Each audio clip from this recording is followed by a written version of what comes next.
Olá pessoal, tudo bem?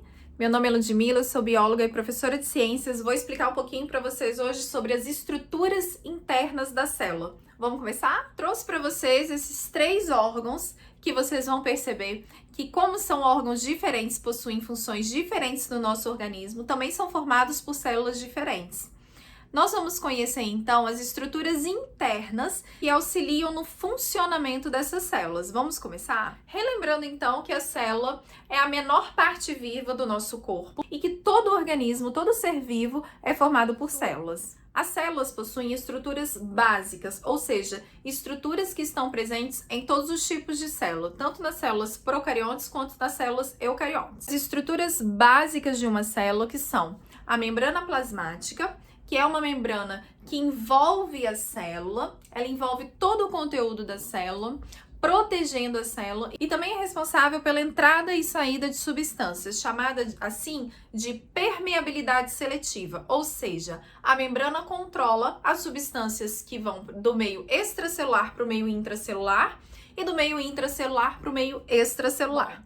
Nas células vegetais e bacterianas, elas possuem parede celular que estão acima da membrana plasmática, ou seja, está mais externa à membrana plasmática. A parede celular, ela é formada por celulose e oferece rigidez à célula. Nós temos o material genético, que nas células eucariontes, esse material genético está envolvido por uma membrana nuclear, chamada de carioteca.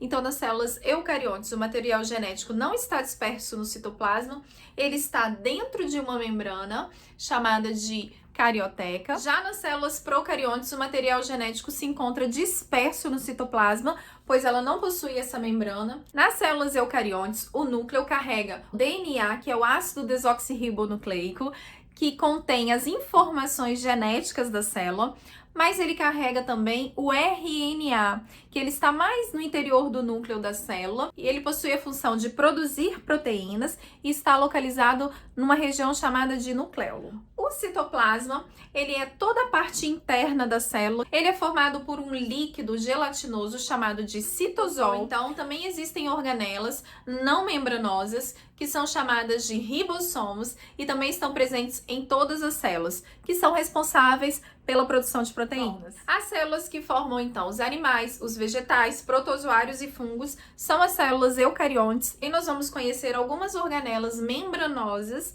que estão presentes apenas nessas células. Então, além da membrana plasmática, do citoplasma, do material genético e dos ribossomos, as células eucariontes, elas possuem também outras organelas. Elas podem ser classificadas em animal ou vegetal, dependendo das estruturas internas. Vamos conhecê-las? Essas células, então, elas possuem o citoesqueleto, que são como uma rede de canais finos e rígidos dentro do citoplasma, que dão formato à célula e auxiliam no transporte de substâncias. Esses filamentos que formam o citoesqueleto, chamados de microtúbulos, irão formar os centríolos. Os centríolos vão participar, então, da divisão celular da célula animal.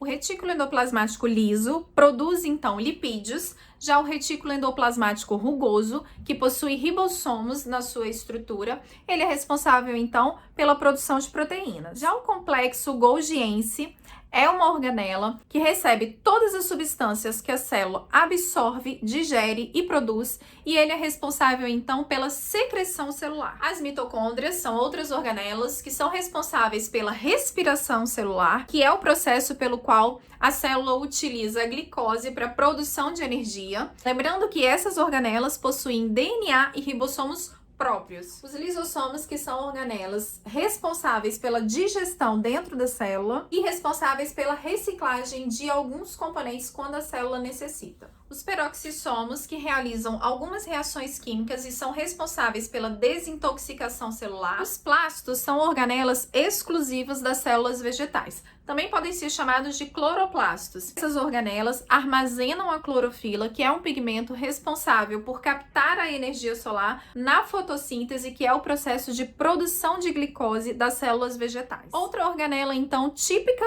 da célula vegetal são os vacúolos, que são utilizados para armazenamento de substâncias dentro da célula. Finalizando, então, relembrando algumas diferenças entre células animais e vegetais.